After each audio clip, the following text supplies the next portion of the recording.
नमस्कार। आप देख रहे हैं संतोष पाठक ऑफिशियल। हमारे साथ हैं संतोष पाठक जी, स्वागत और अभिनंदन। बहुत बहुत धन्यवाद शिव जी। और तमाम दर्शकों को नमस्कार। और बड़ी खबर, दर्शकों को सीधे खबर पर ले जाते हैं आज कि लोकसभा में कल जो राहुल गांधी ने कहा कि गिरफ्त पकड़, गर्दन पकड़ लेना, तो अब नरेंद्र मोदी साहब के लिए एक तरफ कुआं एक तरफ खाई हो गई है। उधर से डोनाल्ड ट्रंप दबा रहे हैं, कल हरदीप पुरी ने प्रेस कॉन्फ्रेंस करके सेल्फ गोल कर लिया, और राहुल गांधी तो लोकसभा में दबा ही रहे हैं।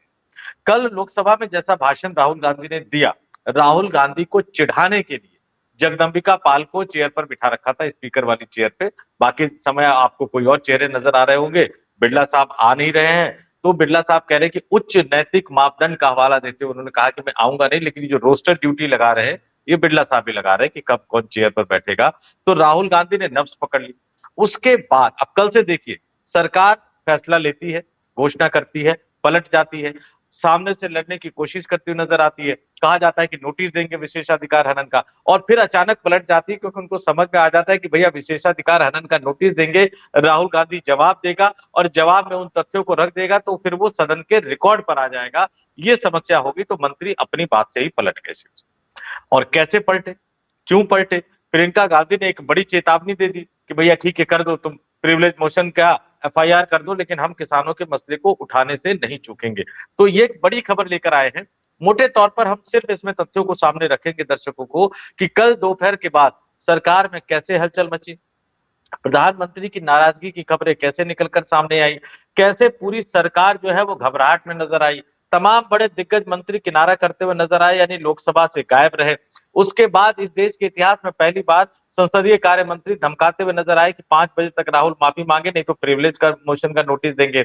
आज वही मंत्री बोलते हुए आते हैं, सूत्रों के हवाले से खबर आती है कि नहीं नहीं नहीं, अब नोटिस नहीं देंगे। लेकिन पर्दे के पीछे से एक बड़ा खेल शुरू हो गया है शिव जी। विशेषाधिकार हनन का तो नोटिस नहीं दे रहे, लेकिन बीजेपी के जो मिसाइल मैन कहा जाता है जिनको, निशिकांत दुबे, वो एक अलग तरह का नोटिस लेकर आए हैं। और वो अलग तरह का नोटिस राहुल गांधी की सदस्यता को छीनने वाला है। और बहुत ज्यादा समय नहीं बचा है, क्योंकि संसद का जो बजट सत्र है शिव जी, उसका पहला चरण कल समाप्त हो रहा है। यानी कल उसका पहला चरण समाप्त हो रहा है, 13 फरवरी को। और इसके बाद संसद के बजट सत्र का दूसरा चरण जो है शिव जी, वो 9 मार्च से शुरू होगा। कायदे से, मैं फिर से दोहरा रहा हूं, कायदे से 9 मार्च को लोकसभा अध्यक्ष के खिलाफ, बिरला साहब के खिलाफ जो नो कॉन्फिडेंस का मोशन, हालांकि वो अविश्वास प्रस्ताव हम लोग काम चलाऊ भाषा में कहते थे, मैं दर्शकों को बता देता हूं कि स्पीकर को हटाने के लिए जो मोशन लाया जाता है उसको नो कॉन्फिडेंस मोशन नहीं कहते। महाभियोग ये कहते हैं। नहीं, ये कहते हैं कि विश्वास नहीं है।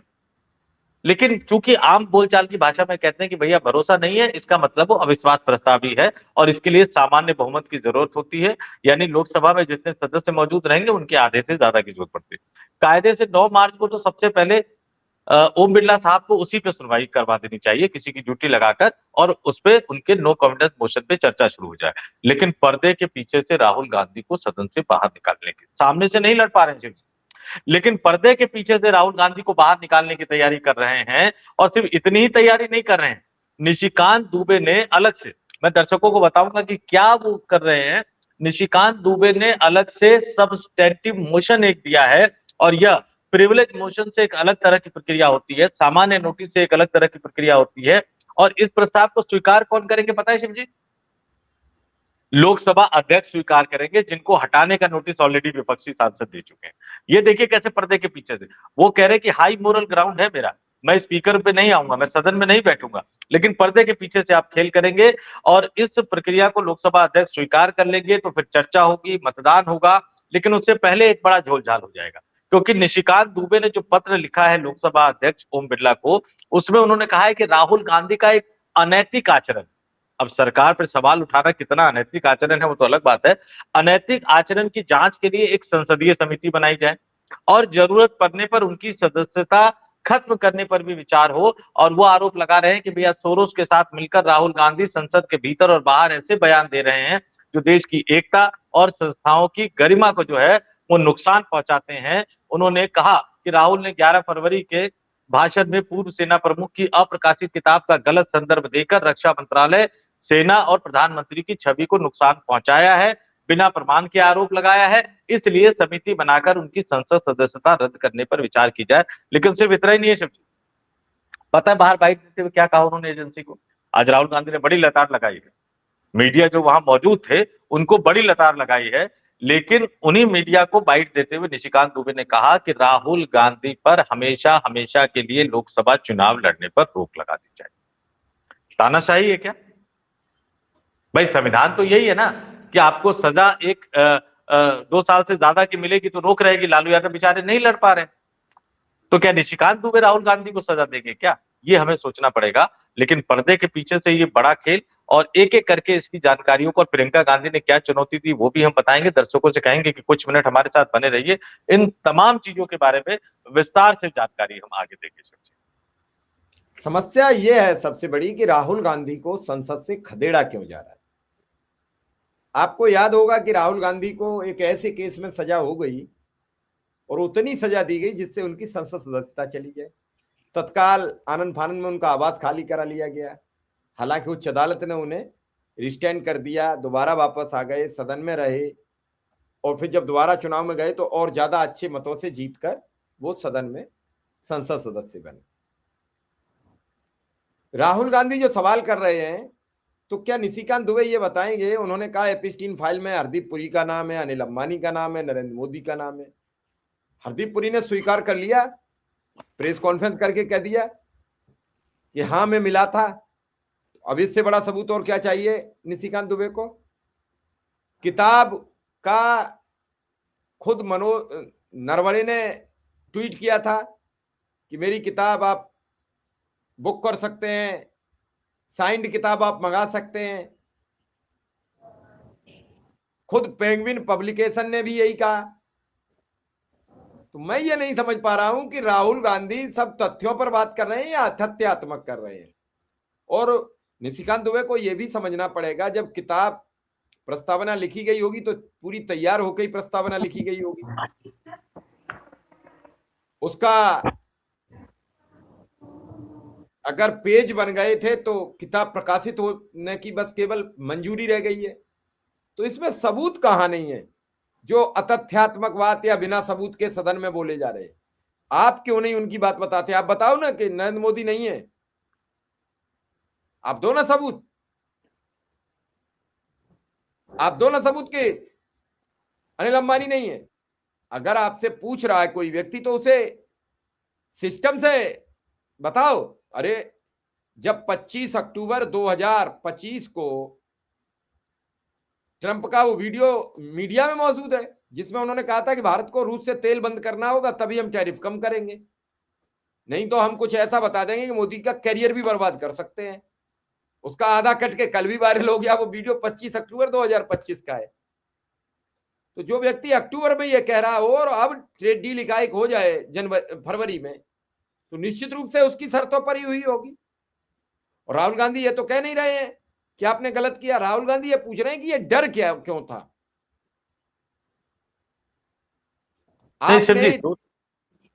आपने इतनी उत्सुकता क्यों दिखाई? आपने ये सवाल क्यों नहीं किया?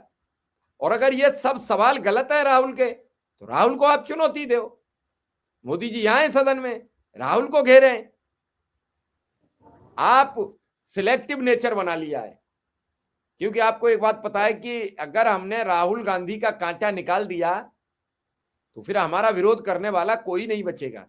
क्योंकि विपक्ष को तो आपने बड़े ढंग से समझा दिया है, विपक्ष के सारे नेताओं को संतोष जी भाजपा ने समझा दिया है कि हमने तो आज तक तुम्हारी कोई जांच कराई नहीं है।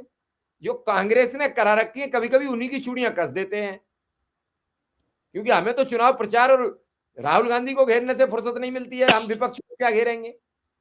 हम जो कुछ जांचे हैं उनकी चूड़ी टाइट करते हैं। इसीलिए आपने देखा होगा विपक्ष के नेता गाए बगाए राहुल गांधी को कभी कभी धोखा दे जाते हैं। तो कुल मिला के मैं ये आपसे समझूंगा कि राहुल गांधी से इतने भयभीत क्यों है मोदी? क्यों सरेंडर बार बार कर रहे हैं राहुल के सामने?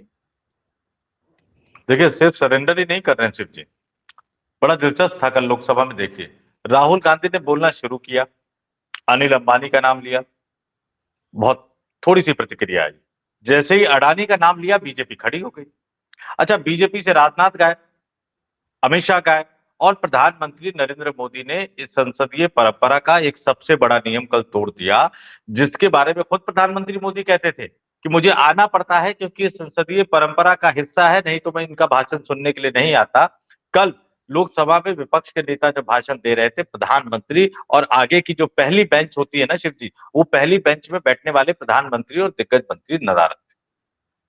और जब अंपायर साथ देने वाला अंपायर भी हट गया मैदान से, तो फिर बेचारे जगदम्बिका पाल साहब बैठे हुए नजर आए। जगदम्बिका पाल नहीं रोक पा रहे थे, किरण रिजिजू नहीं रोक पा रहे थे, प्रहलाद जोशी नहीं रोक पा रहे थे, रविशंकर प्रसाद नहीं रोक पा रहे थे। वो जितनी चीजें कहते गए वो कहते चले गए। अब उसमें हुआ क्या कि किरण रिजिजू ने उठ के गलती कर दी।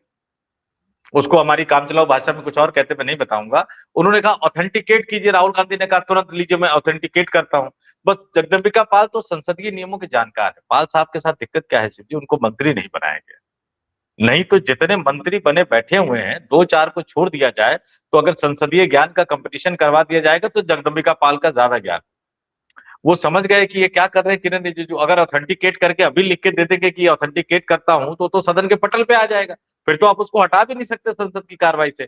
तो किरण रिजिजू कह रहे हैं ऑथेंटिकेट कीजिए, राहुल गांधी कह रहे हैं मैं ऑथेंटिकेट करता हूं, और स्पीकर की चेयर पर बैठे हुए जगदम्बिका पाल कह रहे नहीं नहीं नहीं, हम आपको अभी ऑथेंटिकेट करने को नहीं कह रहे। फिर क्या होता है, उसमें से बहुत सारी चीजों को निकाल दिया जाता है, लेकिन वो तमाम चीजें हैं। ये ऊहापोह की स्थिति है। और इस ऊहापोह की स्थिति में आप ये देखिए, सिर्फ प्रधानमंत्री ने नियम नहीं तोड़ा, संसद का एक प्रक्रिया है जिसका किरण रिजिजू भी, जगदम्बिका पाल भी, और ये बीजेपी के नेता भी बार बार कहते हैं कि भैया जो सदन के सदस्य है उनका नाम नहीं लेना चाहिए, ये परंपरा होती है। क्योंकि मैंने पार्लियामेंट कवर किया है। आप कह सकते हैं कि भैया अडानी का नाम क्यों ले रहे हो, अंबानी का नाम क्यों ले रहे हो, लेकिन वही टाइम वो नियम बीजेपी को याद नहीं दिलाते कि भैया जवाहरलाल नेहरू अब इस सदन के सदस्य नहीं है, वो तो दुनिया में भी नहीं। इंदिरा गांधी अब इस सदन के सदस्य नहीं है, वो तो दुनिया में भी नहीं। आपको सवाल नहीं उठाने चाहिए, लेकिन उठाए जाते हैं। क्या करे, राजनीति का तकाजा है। तो चलिए मान लिया कि अंबानी जो है, अनिल अंबानी, वो सदन में आके जवाब नहीं दे सकते शिव जी। मान लिया गौतम अडानी सदन में आके जवाब नहीं दे सकते, अभी वो सांसद नहीं है, बाद में प्रधानमंत्री जी चाहेंगे, हालांकि वो जब चाहेंगे तब राज्यसभा सांसद बन के आ जाएंगे, कोई दिक्कत है नहीं। लेकिन हरदीप पुरी तो मंत्री है। हरदीप पुरी ने सदन के रिकॉर्ड पर जवाब देने की बजाय वो प्रेस कॉन्फ्रेंस करने चले गए, और प्रेस कॉन्फ्रेंस करके उन्होंने जवाब दिया, और ऐसा रायता फैला दिया कि अब वो रायता समेटे इस देश की सरकार से नहीं समेटे जा रहा है। वो कह रहे हैं कि मैं उस सन में मिला। भैया उस सन तक तो उसकी काली करतूतें बाहर आ गई थी, और जब आप मिले तब तो आप किसी भी पद पर नहीं थे। आप क्या कर रहे थे, किस हैसियत से उनसे मिल रहे थे? कांग्रेस पार्टी ने सवाल उठाया कि अमेरिका में भारत का दूतावास है, हरदीप सिंह पुरी रिटायर होने के बाद क्या कर रहे थे?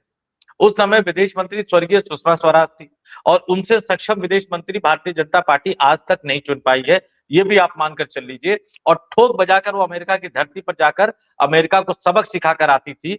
तो ऐसा कौन सा काम वो विदेश मंत्री के पीछे से कर रहे थे? क्या वो प्रधानमंत्री का काम कर रहे थे? ध्यान से सुनिएगा मेरी बात। क्या वो प्रधानमंत्री का काम कर रहे थे?